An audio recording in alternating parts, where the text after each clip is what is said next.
So basically, we're going to talk about rabbit gastroenterology today, and I'll be honest, is this presentation was really originally put together for some veterinarians, and so there are some kind of graphic pictures. It's no worse than this poster on the board, except for they're live animals and not a drawing.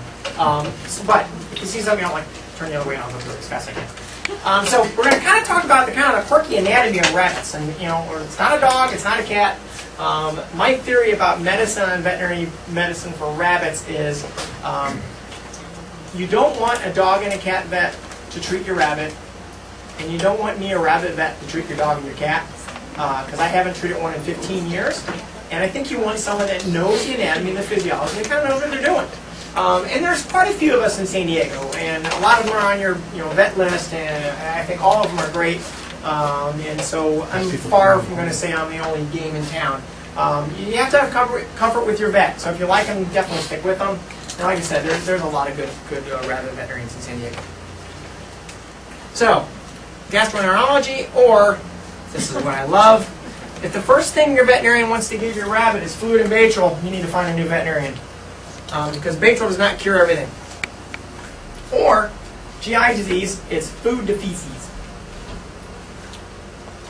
That's what we always lecture you. That would be great. You want to see food to come in and who's to come out. Just the answer. Start to finish. It's okay. Oh.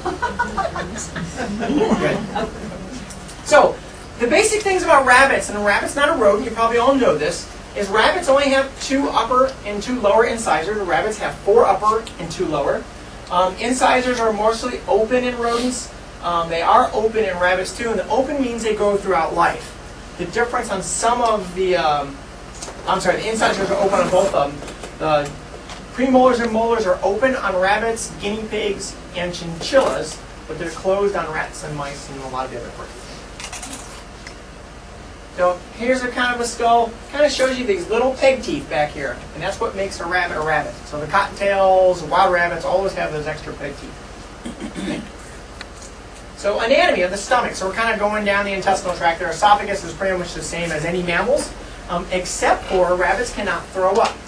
And that's because the contractions in their esophagus can't go backwards. They just don't have the wiring for that. So rabbits are basically a monogastric, where other things that are not monogastric, like cows and camels and elephants, and that's pretty much as llamas. So it's a pretty simple structure of most herbivorous animals, though. The strategy is similar to a horse.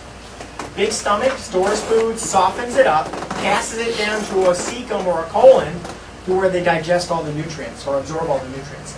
Where we, as omnivores and carnivores, absorb most of our nutrients in the small intestines.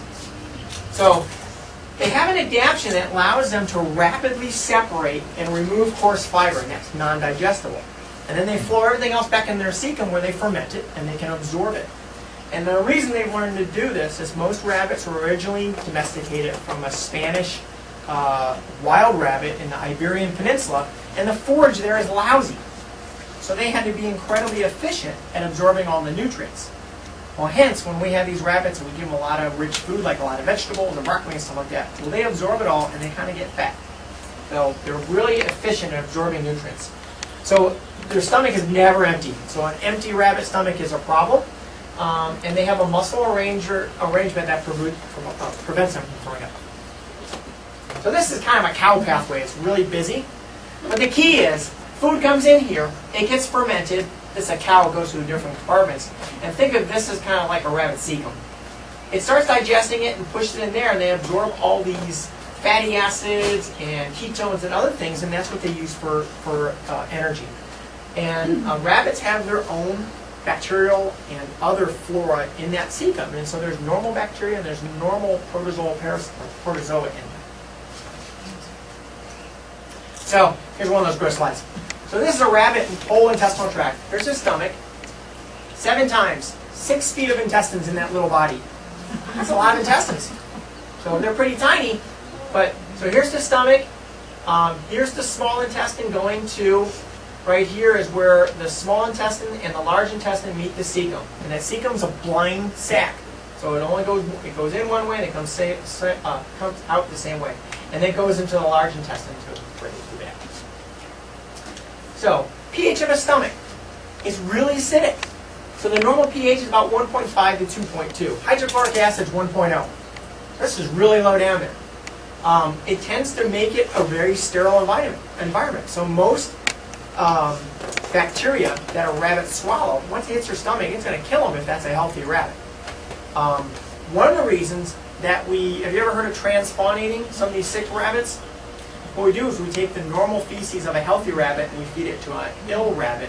The reason is their bacterial flora is kind of out of whack, but their stomach pH has probably changed, it's become much more neutral too. So those bacteria will pass through and colonize their intestinal tract without dying. Baby rabbits, though, they're different. So when they're little babies, they have a pretty normal pH. That's why they're much more likely to get like Clostridial infections and other intestinal upsets. When they get older and stuff, then they'll change that pH. And that allows them to break down casein and milk and absorb those nutrients. A couple notes with this. Pineapple juice.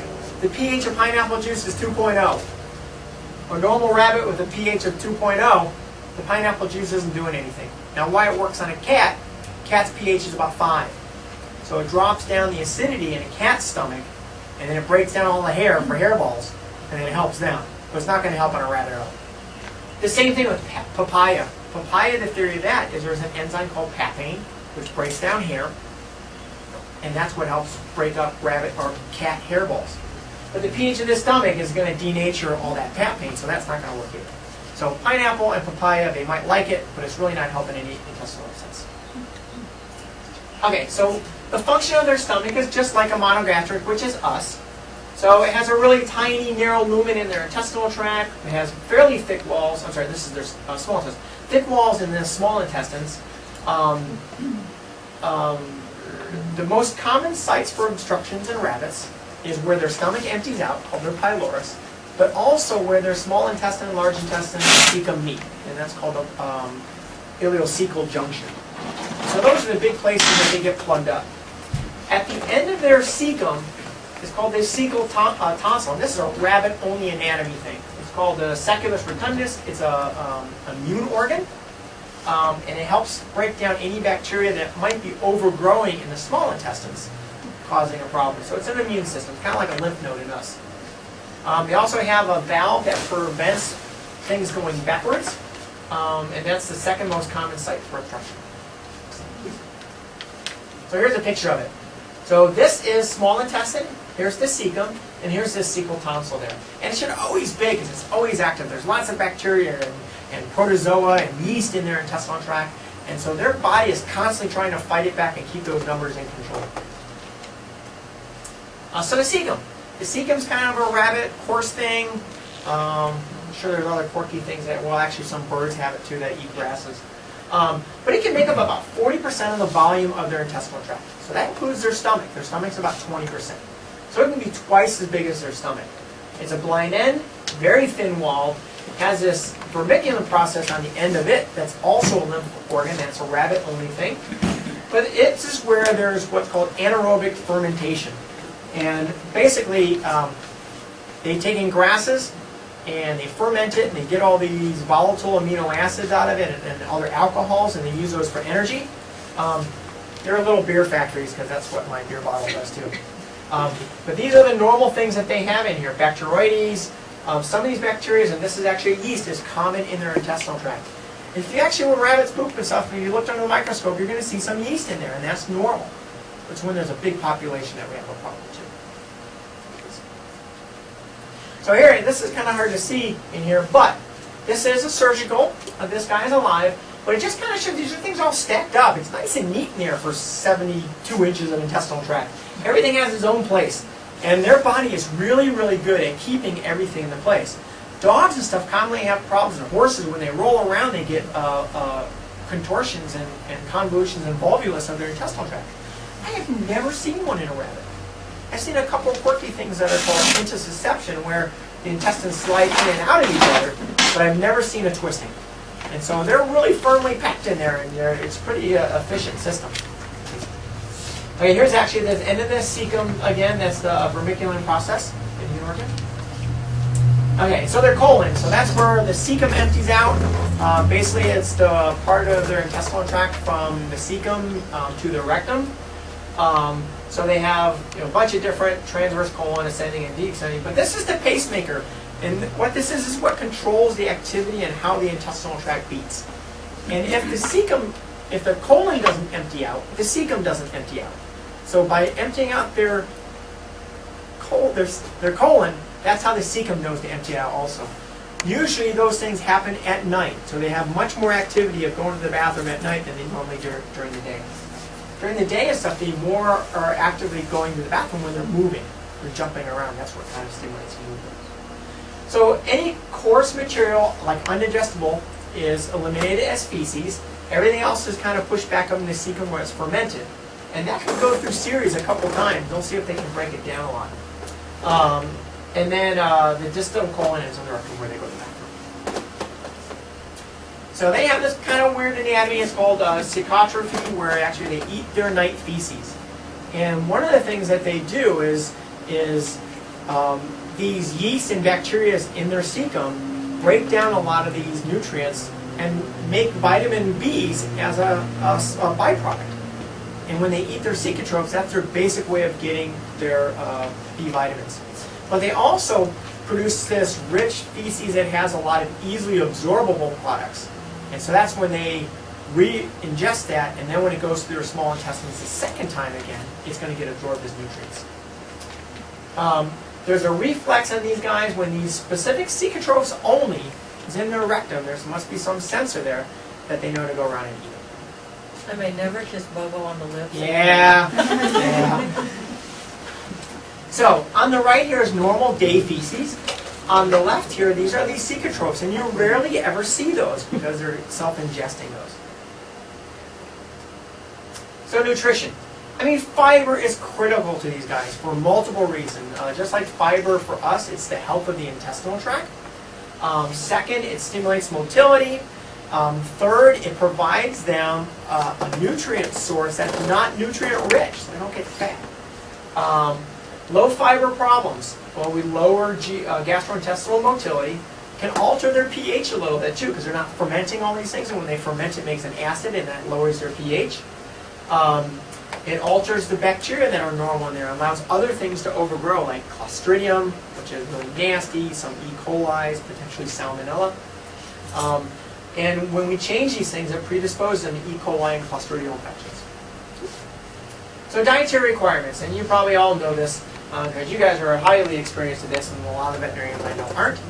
But we want to provide an incredibly high quality grass hay. These are some of the examples, and this is the stuff you guys are selling.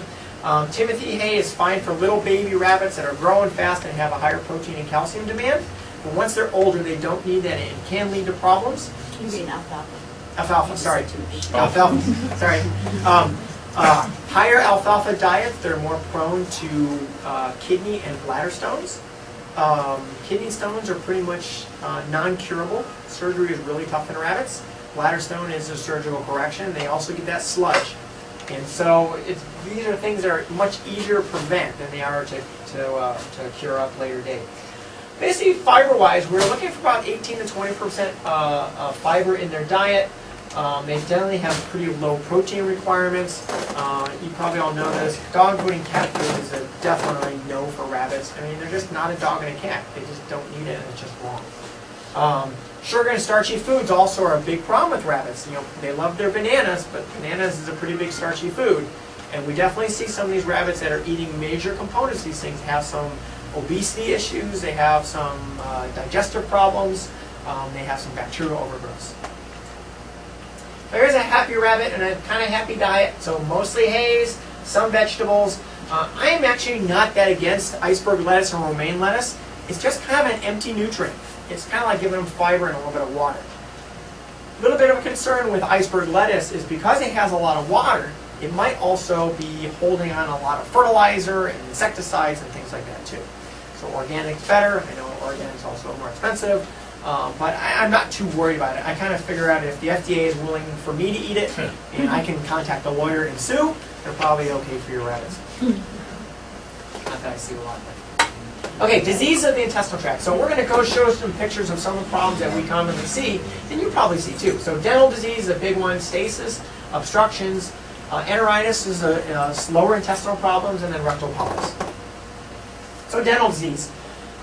Incisors are really easy. I mean, you can turn back their lips and you can see if they're straight, they're long. The difficult ones are seeing some of these molars. And I think with the molar diseases, the biggest thing we're seeing is they're off food and they're drooling a lot. And they're drooling a lot because they're biting their tongue in their cheek. And just like when you bite your tongue, you salivate a lot.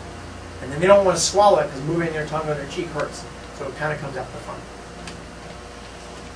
So here are some pictures of some dental diseases. So this is, by far the most extreme. You can see this guy's on his side. Here's his nose. But you can see that angle there. Now, not only does he have an incisor problem, but I can guarantee you this guy is chewing on one side of his mouth.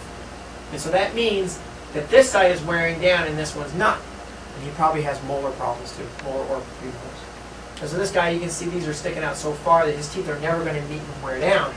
And what normally happens when they chew is it's not necessarily chewing wood and stuff that we've all been led to believe that wears down their teeth. It's actually chewing hay. And they get that hay in their molars and they got to chew it a lot. And each time they chew, their front teeth touch. And that's what wears them down. And they're designed so their lower molars slip in between the upper molar and the peg tooth. And that's why they have that little chisel appearance on the bottom when they're chewing. And that allows them to nip off smaller pieces of hay and work it into their mouth. Next one, please. So molar disease, sorry this is such a dark picture, but back in here there's a big gap where his teeth fell out. And so it just, once they get the cheek infection, and then they get an infection in their bone, their teeth roots get soft, and their teeth can fall out. Kind of a quirky thing that I don't see often is actually too many teeth. So this guy has 1, 2, 3 major upper incisors. And his nose is over here. So here's another one. So there's a tooth there, there's a normal tooth, he's got this other one. So that was kind of cool. Didn't see that. But then we see these big jaw abscesses too. So we much more commonly see lower jaw abscesses than upper jaw abscesses. I mean, as you're petting your rabbit, rub it underneath his chin. If you feel bumps and they're not symmetrical, or if they're huge, you need to see a veterinarian. And you probably have some cheek problems. So stasis, you've all dealt with this. I think the best thing that you can do for stasis at home for a rabbit that's still running around and not acting lethargic is lots of fluids. Get them to drink. And if you have the capabilities of giving subcutaneous fluids, I think that's fine. But basically, we want to give them a lot of fluids to soften up what might be inside. Now, if he's acting painful or something where he thinks there's obstruction, those guys probably need some veterinary care. So on exam, so your rabbit's kind of moping, he's not eating too well, and you're kind of palpating his tummy, and if you can feel his stomach, that's probably a problem, because their stomach usually doesn't go past the end of the rib cage. So if it's way down here and bloated and stuff, I mean, he's got stasis or he's got an obstruction. Most of these guys get dehydrated too. So everyone know how to check the hydration on your rabbit? If you grab the skin right on his neck, there's a lot of loose skin. If you pull it up as far as they can go without hurting them, and let go. And skin should be very elastic. It should snap down and it should go back to probably its normal position in about 5 seconds. If it kind of stays tented, it means he's dehydrated. And so that means you really need to kind of push some more fluids into him. So causes of stasis. And ileus is just another term for the intestinal tract isn't contracting, it's not moving. Is improper diet is definitely the biggest thing we see. Inadequate fiber, lack of exercise, heavy shed. They get a lot of hair as they're grooming themselves. That's not necessarily an obstruction, but that hair going through the intestinal tract is probably irritating, and it hurts. Unfortunately, when their intestinal tract hurts, it tends to stop. And that's a poor survival trait, because you want it to keep on going and get out. But that's what they do. Dental disease. So, and the key with the dental disease, anything that's stressful will cause their intestinal tract to stop. So that could be other diseases like dental disease, urinary tract disease, liver disease, inflammatory process, spinal disease. But also, if the dog's sitting there looking at him for 12 hours a day, that's probably stressful. They get stasis. So obstructions. Hairballs, they also have this funky name of trichobezoars. This is the perfect Scrabble word. So if you ever eat just one. So the biggest thing they eat is carpet and other non-digestible fibers like towels. Remember, rabbits can't throw up, so what goes in has got to come out the other end. Biggest thing you're going to see, they're going to be lethargic, losing weight, and depressed, not eating. Once again, Fluids are the key if they're still active. If you saw your rabbit eating carpet, I wouldn't be too worried if he's jumping around and eating and pooping, because most likely he didn't swallow it. But even if he swallows some threads, it's probably a pretty good chance it's going to go all the way through and not be a problem. So I wouldn't panic because you see him eating the carpet. I'd be nervous if he stops eating after that or he looks uncomfortable, those kind of things. So once again, you're going to palpate the stomach, and if it's big and distended, or if it feels like a water balloon or a gas balloon, that's the problem. It should not go past the end of their rib cage. Surgery is rarely needed in these guys. I think that in those cases that I think are an obstruction, and the best way to know that is an x-ray. Big stomach filled with gas can't empty out, they're probably obstructed. IV catheter, a lot of fluids, we want to soften things up. If it's gas, we can put a tube down their throat and suck out the gas. But usually their food inside their stomach is so thick, there's not too big enough you can put it in there and pull it out like we could a dog or a cat. Lots of fluids. We can try some motility drugs. The concerns with the motility drug, if you have a firm obstruction, is it can cause it to contract, and then they might rupture something. So usually start with fluids first, maybe some oral fluids too. So you have a syringe at home trying to get them to drink. Most of those guys, if they're drinking water for you with a syringe, they're probably not obstructed. It's probably more of a stasis. Yes? If they chew something like rubber, like a rubber brush, Right. and you actually see them eat it, Yeah. you just kind of assume it's going to pass through. If you keep an eye on it, or Yeah. can it stay in their system? And so the question here is, if you see them chewing on something like a rubber brush, is it an emergency just because you saw them eating it? I'm going to say no. I'm going to think that these guys have a pretty tiny esophagus. So therefore, what they swallow has got to be pretty tiny. And so most likely, it's going to be able to pass all the way through. So I still would be looking for signs of they're painful or bloated or stop eating. Because even though it would be possible for us to put an endoscope down there and maybe take that piece and pull it out and avoid surgery, the other option is surgery. Well, I have a hard time taking a rabbit to surgery that doesn't have any clinical signs that he's having a problem. And I'm sure it's a great thing to be proactive with those things, because by the time he does obstruct it and then he gets put surgery, that's maybe more of a risk with surgery. But I wouldn't. I'd watch him, try to get him to eat, drink, and probably be watching his poop, make sure it comes out. Yes, and then Regarding the stasis, at what point does it become a concern where we should take them to the vet versus they're being just off their feed? Ours in the morning, the breakfast is the highlight of the day, Right. and if we go down there, they won't touch it. Yeah. Is that just... I'm going to say if they don't eat, if they're active, they're running around, they see you, they're like coming to you or they're running away, I'm not too worried about that. I mean, rabbits have bad days too. They don't want to eat. They're okay. But if they're lethargic, that's a problem. And I think if a rabbit goes 24 hours and it's not eating, it needs veterinary care. Now, if you did this in the morning and he came home and he didn't eat anything, but he's still active and stuff like that, I'd be trying to syringe feed him. I'd be trying to, quote unquote, climb the bump and trying to get things moving through him again. But wait 24 hours to bring him in then? Totally, yeah. Even if he's alert and if he's eating absolutely nothing in 24 hours, he needs to see a vet. No. Yeah. So I think that gives you that 12-hour window. I'd be starting to be active yourself, syringe feeding, syringe water, see how that's going to work. But if they don't swallow then, I'm a little bit more nervous. I'd be bringing them in the next day. You mentioned syringe feeding. What do we pump through the syringe? I like Gerber's baby food. Okay. I think they like carrots and yams and those things the best. It's sweet, it's orange, they can make a mess with it, you'll wear half of it. But they tend to like those things, and if they're willing to swallow it, I look at it as a positive picture. Yeah. Yes? I was just going to ask about you said to push fluids. So you could syringe some water into the mouth? Absolutely. Just a little bit, and then you wait till them to swallow? Yeah, you'll let them swallow some. Some of these guys will drink it right down because they're not feeling too well, but they want that hydration themselves. And for the most part, rabbits take in about 3 ounces of water per kilogram of body weight a day. They drink a lot. They have a huge metabolic demand for water.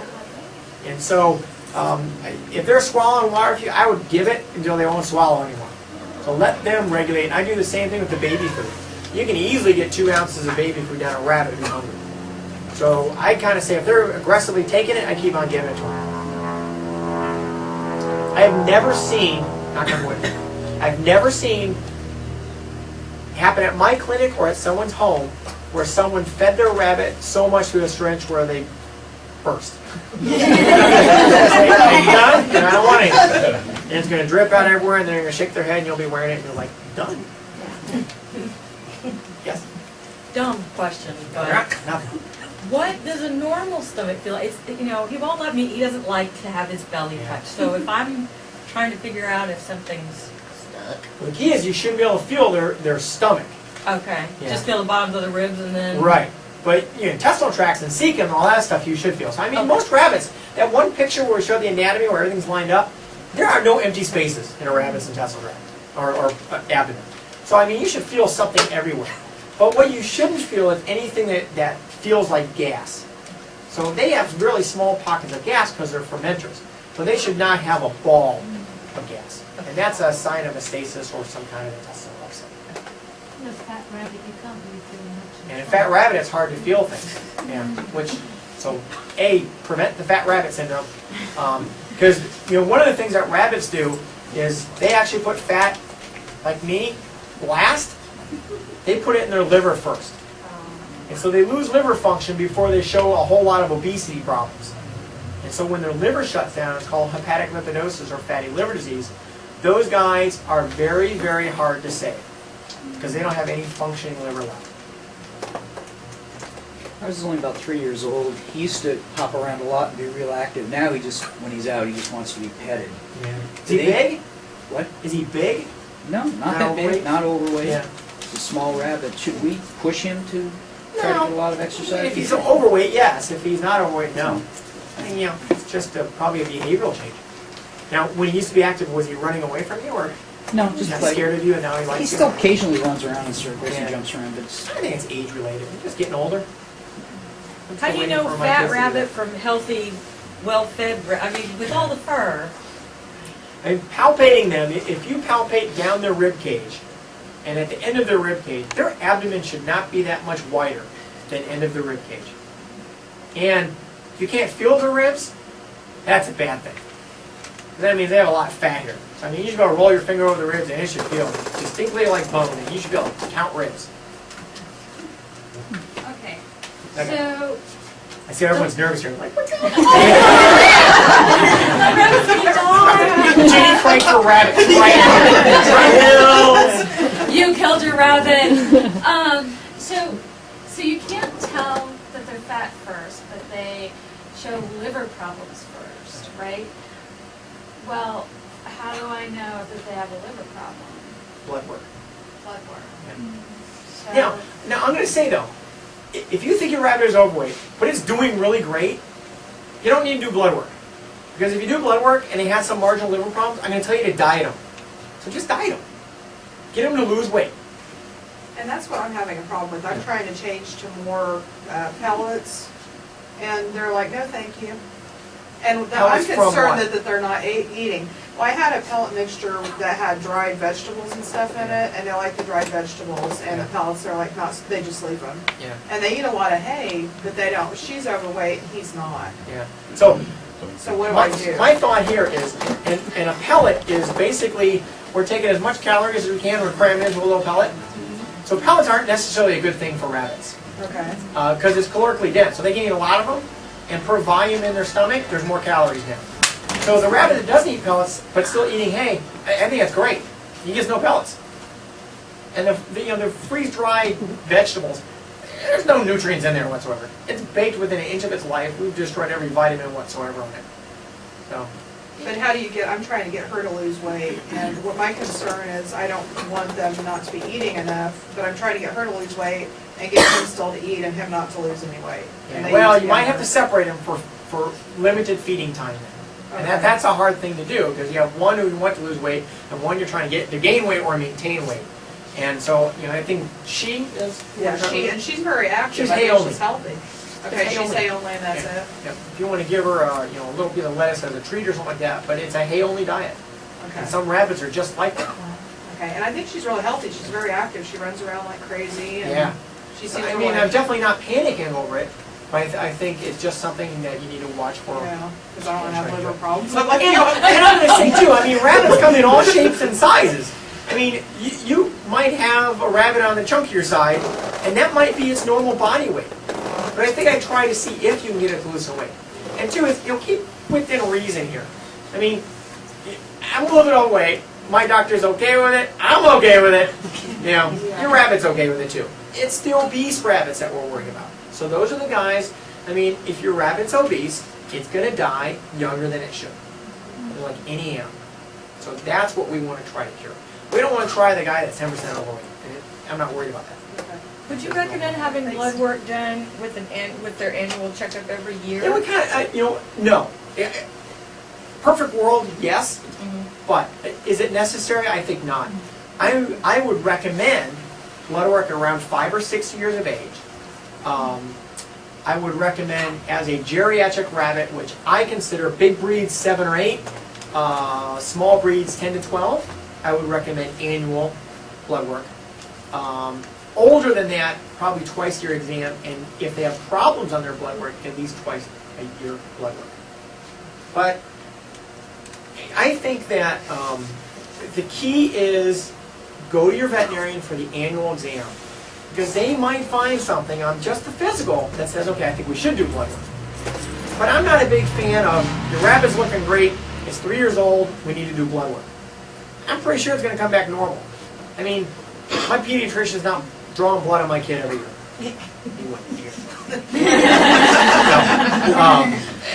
I want to keep it as logical as possible. I am also afraid that if I am doing blood work every year and you're not happy with it, well, then you're not bringing it in for the exam, and then I'm going to miss something that I might catch on that exam.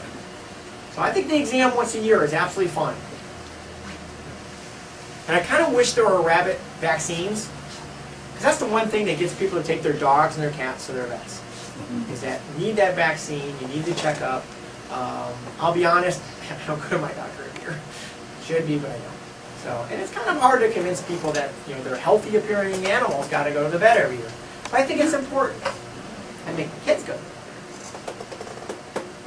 Okay? Okay, bacterial enteritis. There's a couple really nasty bacteria that rabbits normally have in their intestinal tract. And they just keep them in really small numbers, they keep them in check. One of these is Clostridium. And Clostridium causes enterotoxemia, which what it means is it produces a toxin that's absorbed in the intestinal tract, it kills their liver, kills their brain. And rabbits with a moderate problem with this are probably going to die. So this is the whole thing with keeping high fiber, keeping them healthy, so that's not going to be a problem. There's no antibiotic in the world you're going to give that's going to eliminate them from Clostridium. It's a normal inhabitant of their intestinal tract. But it's all these stressors and everything keeping them healthy what's going to keep those in check. Some of you might have seen what's called mucoid enteropathy. That's when there's something toxic in their intestinal tract that's causing the intestines to produce more mucus because it's trying to wall it off from that and pass it out. There's a bunch of different bacteria that can produce that, and yeast overgrowths. Colico is E. coli's, really watery yellow diarrhea. By the time you see this watery yellow diarrhea, it is almost always fatal. There are some infections that cause watery yellow diarrhea that's not E. coli. That's how we treat. But it's a really tough one to get rid of. And there are hundreds and hundreds of types of E. coli. Some of them are normal to us, some of them are normal to your rabbit. So just because we have a rabbit with diarrhea and we culture him and we get E. coli, doesn't necessarily mean he has this. He might have one of the other E. coli that it's not fatal or it's normal. So don't let that make you too nervous. Then there's this weird thing called Tizer's disease. It's another Clostridium. Hits their liver. I've seen, I think, 2 cases of this in 15 years. Not a big thing. But this Tizer disease is zoonotic. So it's one of the few things that you can get from your rabbit. It is much more common in wild rabbits. And if any of you are working for Project Wildlife and are rehabbing rabbits, you should not have domestic rabbits in your house. Because you can easily carry that to your wild or to your domestic guys. The domestic guys are much more sensitive. What about other wild animals? Yes. Birds don't get Tizer disease. I don't think so. I don't think it's a carnivore problem. I would worry about other herbivorous wildlife, mammal wildlife. So rats, squirrels, and everything. Okay. One of my favorites is when I always bring the interns over. It's a lousy picture, but those are maggots. In my experience, this is something you want to avoid, personally and professionally. 50% of the rabbit cases I see probably die. And the reason is, the maggots really aren't the problem. Maggots only live on dead tissue. So there are medical maggots that they put on people to clean up wounds, because they only eat dead tissue. But the problem with these maggots is what they do is they ingest and concentrate toxins. And then the rabbit, who's coprophagic, eats those maggots. He's licking his little behind. And he swallows those toxins. And that's what they die from. So, rabbits with diarrhea, soft stool, need to be indoors and away from flies. They can't be going outside until you correct the problem. Because it's usually the diarrhea or urine scald, something that attracts the flies that lady gets. This is a veterinary situation. You can take half hour to clear out the maggots if you want, but the best thing is to get them stable for that. Parasitic problems. We have this quirky little Eimeria, and this is a California problem. And the reason I mention this is because every new veterinarian coming to California gets tested on the California state boards with this. It's called Eimeria steadii, and it's really the only Eimeria that can get to the liver, and it's only a rabbit problem. So what it does, it goes up the bile duct. It can get into the liver and can affect rabbits' livers. Many rabbits have this and are asymptomatic. And rabbits have 12 different coccidias. And speciating the coccidia is incredibly difficult and very expensive. So, the good thing is all coccidia gets treated the same way. So, but it's something to worry about. If you have a rabbit with coccidia and liver disease, I'd be more worried about this. The only way to really probably confirm that would be to go in and take a liver biopsy. And then they have pinworms. Pinworms are really tough to get rid of on rabbits because they lick their own rectums and they constantly reinfest themselves. So we can knock down numbers. Rarely do I see tapeworms in rabbits. So this is a coccidia. So this is under the microscope. This is a liver with coccidia. So all these little white things are all little colonies. And think of little aliens going in and marking out their own territory. And the liver all around this is destroyed. And so you're just seeing the white dots on the surface, not all the stuff on the inside. Here's a pinworm. Nasty little thing. I like parasites, I'm sorry guys. I think they're very cool. Tapeworms. Right before lunch, right after lunch, before dinner. Okay, and the last thing we're going to talk about today is rectal papillomas. Cauliflower-like appearance just inside the rectum, although they can be much further up and hard to see. I'd be worried about any rabbit that you see with blood on his stool. They're usually benign lesions. And so even though a cancer is any uncontrolled growth, so this is in fact a cancer, it's not malignant. It's not going to spread throughout his body. It's going to be a problem right there. But it's painful and it hurts. And most of these guys have stasis because they don't want to poop, because when they poop, it hurts. So here you're seeing this inside of his little rectum. It looks like a little raspberries got stuck in there. And this is a big one. I mean, this is plugging up everything there. And it has a little bit of a stalk. And what we do is we try to take this off at the stalk. And there's multiple ways to do this. We can freeze them. We can laser them. We can do conventional surgery with a blade. We can do electrosurgery. You can do chemical problems. I'm not sure if one is better than the other. I think that there is mixed success with these things. And the problem is it has this stalk that goes real deep into the rectal tissue. And so you really got to dig down deep to get it out. So they're likely to grow back, but we're looking to remove them for pain palliation. Okay. We're going to, let me just kind of go through some of it, because these are for the vets. And if there's something cool you want to see, great. Blood draw on a rabbit, so they have great ears. They have phenomenal ear veins. Unfortunately, that's why they end up in research facilities, because they have good ear veins. But usually we actually draw blood on their artery, which means it bleeds a lot. You got to put pressure on it when you're done.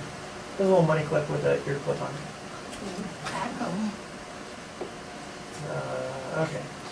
This was actually, so that's about the size of a stomach. This is after surgery. This rabbit did great. That's an abscess. This is one of the few rabbits I've ever seen that ruptured his stomach. Then he walled it off. And he did very well. So, sub-Q fluids. I know a lot of you guys know how to do it, and I'm a great, huge proponent of you guys being able to do this at home. I think it adds one of the benefits of us sending animals home where you can maintain them at home. And it's my firm belief that most animals recuperate better at home than they do at the hospital. We just have to make sure that they're well enough to go home in the first place. So, that might mean that this rabbit in the hospital is taking syringe feedings, and we're giving some subcutaneous fluids while we wait for antibiotics to work in and maintain them some. Well, you can do that at home, unless you totally hate needles, and you can't do it. But some of you are my clients, I send antibiotics injectable home, so there's no reason why you can't do fluids. So we'll send you home with a bag, you can let it drip down, you can take syringes and do it too. And that, just like you're tenting the skin to check their hydration, that's where you're going to give it. So it's really easy to do. The rabbit doesn't like the initial pinprick. Once you're expanding it, it probably doesn't feel uncomfortable, it just kind of feels weird. Sure helps to have two people, one to hold on the rabbit and one who's injecting. The big thing, the big thing you want to do when you do this is what I like to do, is I grab the skin here, and you make a little tent, and you put the needle in here. And then I grab the needle underneath the skin, and the reason with that is if the bunny jumps, the needle moves with him. As opposed to if you're like this and he jumps backwards, you just kind of went deeper and that hurts more. So definitely, I'm your vet and you want to learn how to do it. When you're in next time, I'll show you how to do it if you need to. You ask your other vets to show you how to do it. And it's the same thing. You got to, trust them that they're going to send you home when it's ready to go home. So they might say keep it in the hospital for a bit. Okay? And actually, the last slide, we don't need to go back, but normal rabbit temperature. I mean, you guys can get a kiss thermometer, you can have it at home, remember which one it is. 99, I'm worried about rabbits over 103. Although that's last slide said 101 and a half. I think a rabbit that's running around the backyard, get all heated up. I mean, their normal temperature is 103. I'm a little bit worried once it gets 103, 105, or 103 and a half. I've seen them 107. So, rabbits don't have sweat glands. So, they get rid of heat by their ears. And they shunt blood through those arteries through their ear, they radiate it off. So the problem is the rabbit's in the sun, where it's really hot out, and it's as hot outside that it is inside his body, he can't get rid of heat. I have a question. No, Oh. All right, go ahead first. Yeah, on these occasional super hot days, we don't have air. It might get into the 80s in the house. Yep. Is that a problem? Do we need to put an ice pack in his Yes. cage? Yeah, and I think the best thing you can do is a 1 liter empty Coke bottle, put it in the, or freeze it. Put water in and freeze it. Put that in his cage. What temperature do you need to start doing that? I'd be worried if it hits 80. Okay. Yeah. Better to let him, I mean, if he can move away from it if it's too cold, it's better. But rabbits do much better in cold weather than they do hot weather. Is it okay to put, I have a special fan that I let blow just Yep. when it gets Absolutely. really hot. Yeah. Yeah. Okay. And you put an ice pack in front of that, it'll blow even cooler. Okay. I got a water cooler that seems to do a really Yep. good job. And so swamp coolers, all those kind of things. Swamp coolers don't work really well on standing because they're not quite humid enough, but everything helps. So we definitely do see heat stroke.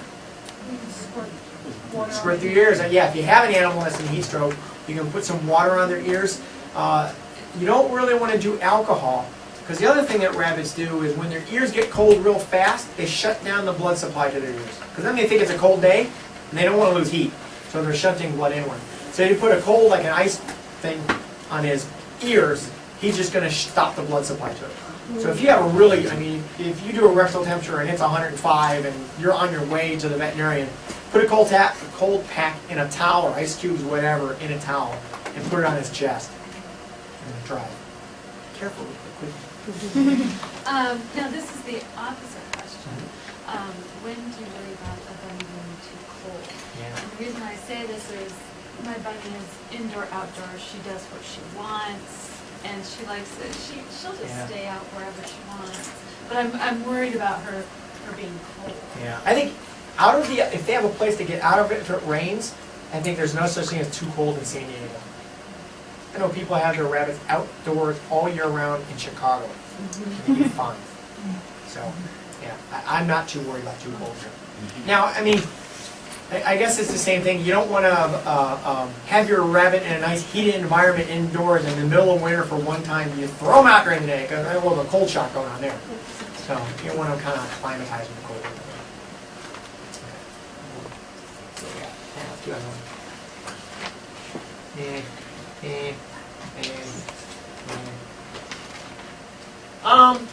Okay, so we talked about baby food. There's critical care you can use to syringe feed. You know, if you don't have any of those, you can take pellets and add a lot of water to them and mash it up. It kind of clogs up syringes, so I mean, you can do that. It's fine. This is one of the things that we give for rabbits that we think have Clostridial, so that white, major diarrhea. This is actually a human product because people get Clostridial overgrowth. It's like Tang. It's this powder, and it tastes like Tang, looks like Tang. And it's a binding resin. And they eat it, and it binds the Clostridium toxin, and it prevents it from getting absorbed. And they just poop it out. So that's one of the things that we'll use. Okay, we talked about pineapple juice. It really doesn't work because the pH is really low already. Papain, which is an enzyme, the low pH of the stomach denatures those enzymes. Okay. So gastric abnormalities are a common presentation. Probably the number one thing that I see emergency rabbits for is GI disease. I think a lot of these can be prevented from basic husbandry and dietary changes. I mean, remove the stress from their life, have them on a good diet. Those are the big things. But I think there's no doubt that aggressive treatment is really important, especially when they're down, lethargic. They don't want to stand, they don't want to eat. Those are the guys that I'm going to say, don't play with fluids at home. Get them in and get them IV catheter, because a lot of animals, when they're shocky, don't absorb sub-Q fluids because they're shunting all the blood to the intor, their core, so it goes to the heart, their liver, and their brain. And their blood supply isn't going out to the skin to where they can absorb fluids. So those are guys that need IV catheters and blood pressure support. That's it. If you're ready for anything, this is my own jackalope. Did you talk about bloat? Did you talk about Hey, we talked about obstructions. You really didn't talk about bloat, and so I'll take a step back with bloat. So bloat, by definition, I guess, is gas accumulation probably anywhere in the intestinal tract, whether it's cecal, stomach, small intestine. And I think most of these are probably a result of stasis, and abnormal bacteria is producing gas, and the gas builds up, and the stasis doesn't allow them to evacuate. I still think yes, fluids. If we don't think there's an obstruction, Reglan, so metoclopramide. I'm a proponent of pain meds, and I think Metacam is probably my biggest choice. Opioids like buprenorphine and butorphanol actually slow down intestinal tracts, so you probably don't want to give that in these situations unless there's an extreme pain. Lots of fluids, orally and IV or sub-Q, if that's if stable enough. Heat support and oral feedings. I know a lot of people use simethicone. I've never seen a scientific paper that says simethicone has helped on rabbits. I sure know that part of the whole pharmacopoeia of giving simethicone with everything else, it seems to help. I don't know what part it plays in. I don't think it hurts. I think simethicone's biggest benefit is probably trying to prevent further production of gas. It keeps it all broken up into small little gas pockets, so it doesn't all congeal together to one big bubble.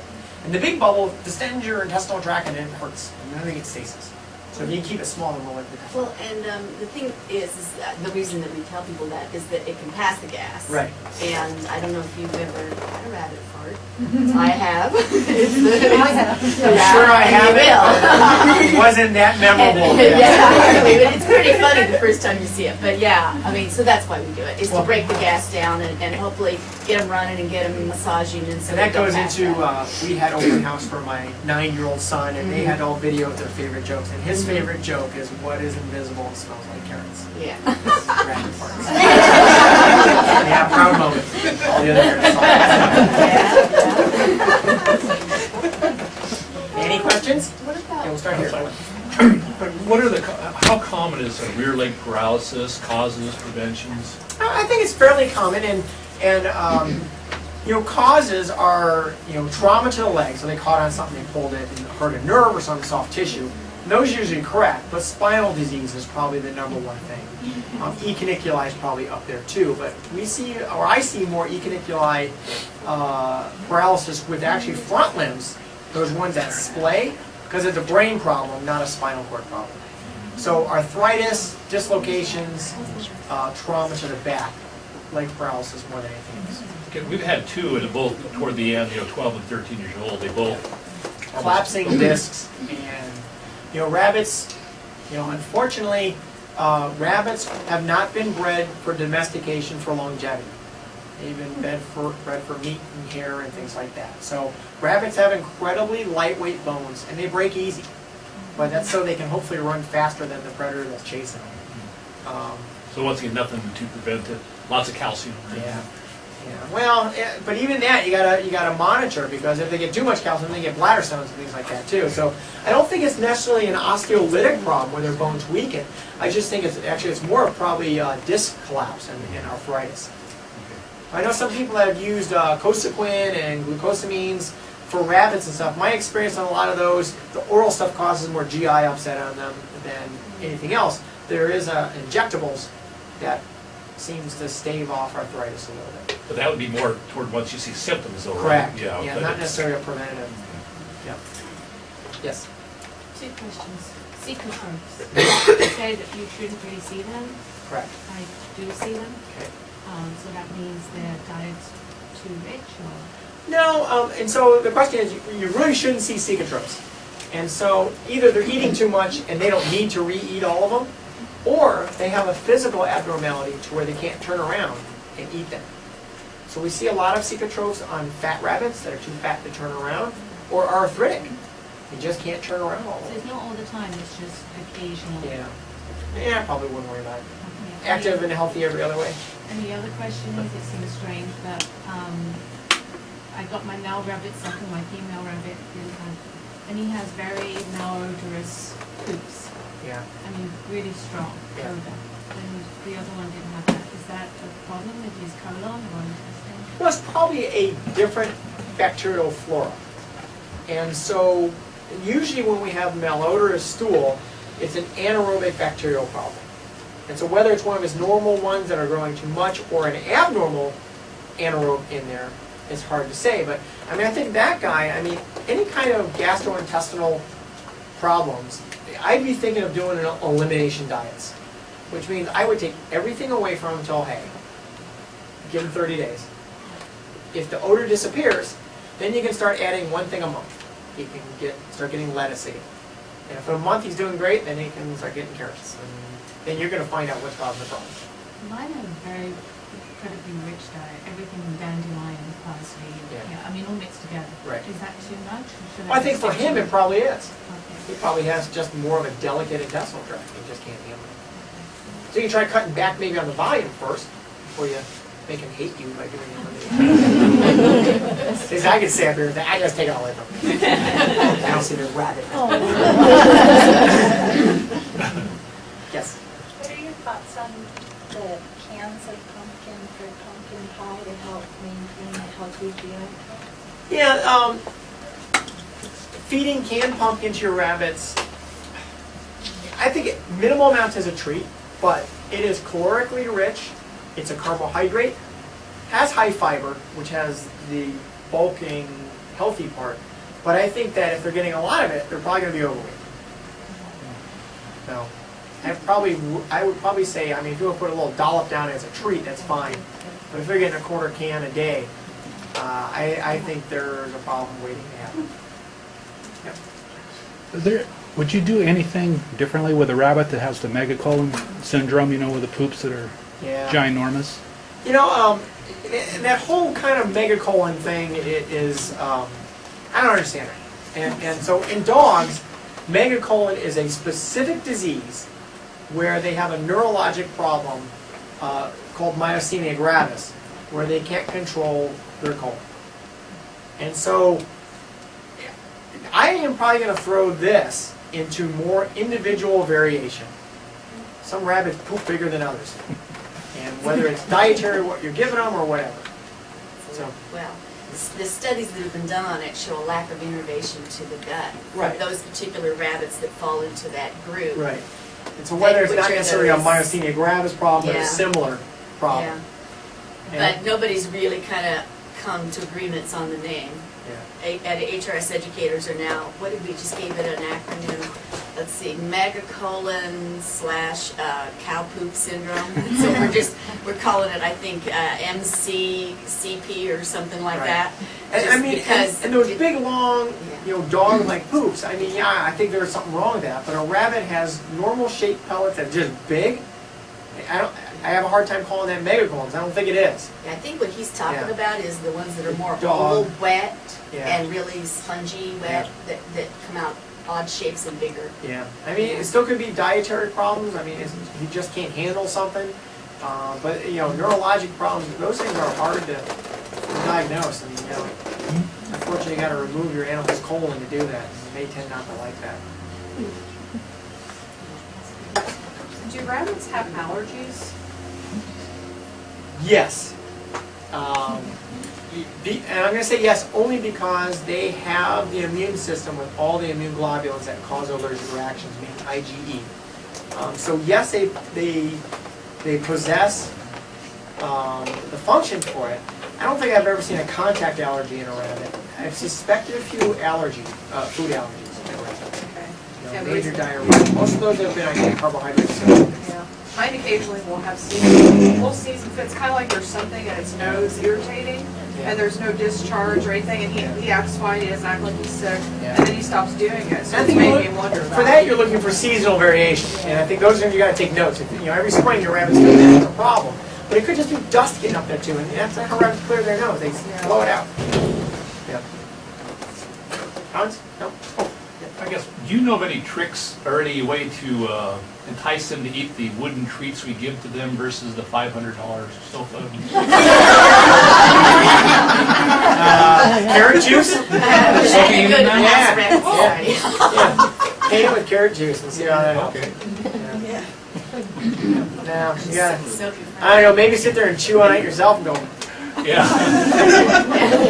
Also, I do have to pretend that it's not for them. no, you can't have this. Build your furniture out of That's right. Whenever it gets like soft, stinky, and it gets stuck to his fur, Yeah. is that, how can I prevent that? Well, I think that's dietary problems. So I think that he needs more fiber in his diet. As more fiber it is, the more hard it comes out, and it doesn't stick to the fur. So I mean, short term, you maybe shave them so it doesn't stick to the fur. But still, you gotta correct the soft poop levels. So some of them, I mean, I got some rabbits that when you give them one tiny leaf of lettuce, and they're just horrible. They just can't handle it. So they're sensitive. I also read two different, one website was from the vet and said, feed your rabbit as much vegetable, green stuff as you can, and hay, and not, pellets. And then others said only 1 cup of 5 pound. I mean, You ask 5 different veterinarians, are going to give you 5 different opinions, and I think that's what the key is. It's an opinion. And there's also, once again, I mean, there are rabbits out there that people give them only vegetables, and they're not fat, they're happy, they're healthy, and everything. And I think there's so much individual variation. I tend to think that vegetables should be thought of as a treat and as not as a nutritional supplement. That they can live only on hay and they can do really good with it. They won't be happy. Pretty grumpy when you take my ice cream away. My wife says I'll be happier. Bobo loves those little strudel rabbit treats, they got like compressed Timothy or something in them, but it looks like it has kind of a little baked bread dealy around the outside. Are those okay in moderation? If it's a carbohydrate, I'm worried about it. Yeah. So I should stop giving one every night as a treat? Yeah. Yes, Rainey. Okay. Are the little yogurt treats okay? Yeah, I think so, but I mean, yogurt is not part of their normal diet either. I mean, and that's But the they're concern. sweet, they smell good. I understand. And so, and the caution I'll say is just because they're doing great with it now, down the line, when they want that treat every night, but it starts giving them diarrhea because their intestinal tract has changed as they age, it becomes a problem. So what's the very best sweet treat that I could give him in moderation? I have no idea. Wait, just, either just a little chunk of apple. Oh, okay. Think fresh fruit. I'm something talking that- on a daily basis. He likes his little Yeah, well, snack when he and gets yeah, out. and make it tiny. To Blueberries. Oh, In season, blueberries, I mean, you've got good antioxidants, I mean, a you real know, small piece of things- banana is really not gonna hurt them. Yeah. is there any fruit that's totally off limits? Rhubarb, Things that are, of course, gonna be poisonous, but. cauliflower, I'm gonna say Yeah. probably not, cabbage is not. Nightshade, No cabbage, really? Yeah, those are the things that tend to produce a lot of gas. yeah. What about broccoli? I always think that's gas. I do too, and you know, I guess my thought on broccoli is I consider that as a really rich vegetable. So it has a lot of calcium, it can produce gas. So I'm worried about that. And as a little bit of a treat, I'm fine.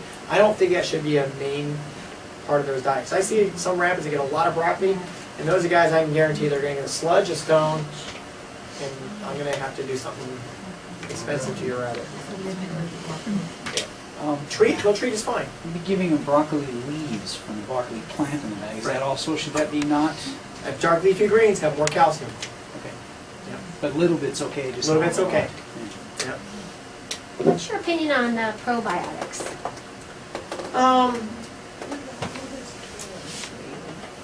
My opinion on probiotics is, I think if you have a rabbit with diarrhea, I think it's fine. Do they have to have it on a daily basis? No. Acidophilus is not normally part of their intestinal flora, so us giving them acidophilus isn't changing anything. Lactobacillus is within numbers, but their stomach pH is 1.5. A healthy rabbit, any probiotics you give them, it's going to die in their stomach. It's not going to get to where it needs to be. Yeah, I got a rabbit who, has, Mo has Yeah. the excess fluid in her colon. Right. She's had, her liver's fine. Yeah. She's had, stool cultures, and she's had amikacin. Yeah. She's still got the gurgly bowel, and her diet is excellent. She's got hay, and she's losing weight, and Yeah. so now I'm thinking probiotics maybe. She doesn't have diarrhea. She has a Soft watery stool. stool, yeah. And now I'm thinking maybe I should take all of her parsley away, because that's the only thing I'm gonna she's say getting. yes. Yeah. Or I'm just gonna a say very yes. tiny amount. I take it Just all take it away all and the correct the parsley problem first, and then you can see if giving her a small amount of parsley, reinstates the problem. Then you know you can't give it. Okay. I mean, with a rabbit with watery stool and diarrhea, I guess I'm not against probiotics, as long as it's like a lactobacillus. Not Benebac? Or is that a I lactobacillus? think it's a lactobacillus and an acidophilus. Okay. But I mean, those things, really aren't marketed for rabbits. I mean, they're marketed for rabbits, but they're not researched and rabbit. I mean, that's a dog product that they just packaged up pretty for a rabbit. Yeah, okay. And so it's the same thing, and we're assuming that it's a dog and we're treating it like We'll that. just have to eat yours. The horse one, I agree. We use the horse, Yeah. like probiotics, Yeah. they're made for horses. So the horse one would be better. Oh, okay. They're Yeah. cecal fermenters. Yeah. What's that one called? Well, there's one that I use called ProBios, Okay. and but you get the horse version. You can get it carved. At Carter's has it. Okay, thank you. Smith and Foster's probably have it too. Yeah. Yes. I have a question about shedding. So with rabbits, is there like a cycle for them to shed? Because it seems like my bunny, she sheds almost all year round. Like, I mean, it's not like she's balding or anything. And that's the problem with living in San Diego, is it never gets cold, which stops their shed. And we have all these cycles where it gets warm, they shed, it gets cold a little bit, they stop, it gets warm again, they shed. And so the trigger mechanism for shedding is environmental temperature. And it's probably sustained over a couple days that, causes that hair follicle to start dropping the coat. I'll bet you that set point is different for different rabbits. And so I don't think there's any way to prevent from shedding. A lot of brushings. Has anyone found vacuum cleaner that really does a good job? I think you have your friends over and you have a fur picking party. You have? But that's what you just gotta do. You gotta spend 5 minutes every night Tell me. pulling wads of hair out. Anyone else? I wanted to ask you, I missed a little thing on the very end of your presentation where you said something that you gave, it was just before the Oh. pineapple juice doesn't do anything. Cholestyramine. Cholestyramine? Yeah. So the product name is called Questran, Okay, Questran, that's what I was wondering, Right. it was Questran. and the active ingredient is called cholestyramine. So that's Okay. the Clostridial binding resin. Yeah, oh, that's good. I caught on Yeah. the tail end of that, Yeah. and, yeah. Yeah, please. But that's only if you know that you have that problem, right? Or I think if you suspect it, I mean, the great thing about that is it doesn't get absorbed systemically, so there's really no systemic problem with giving. Now, if you give too much, so what it does is it locks in all this water, and it locks the toxin in with the water, and then they pass it out. Obviously, if you give too much, they get constipated. So I probably wouldn't give it routinely, I mean, and only if you think you have a problem. I think that's only by that, at least in my opinion. Probably is, I mean, yeah.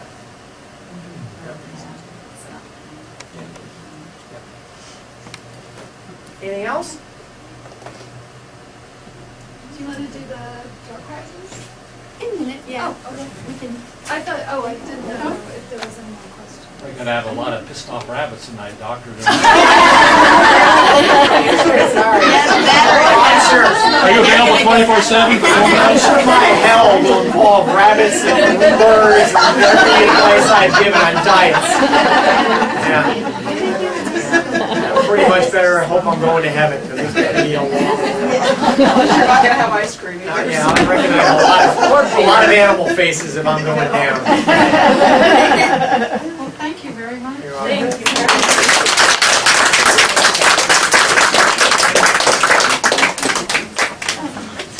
I did bring some business cards and flyers. Oh, great. Oh, thank you. Yeah.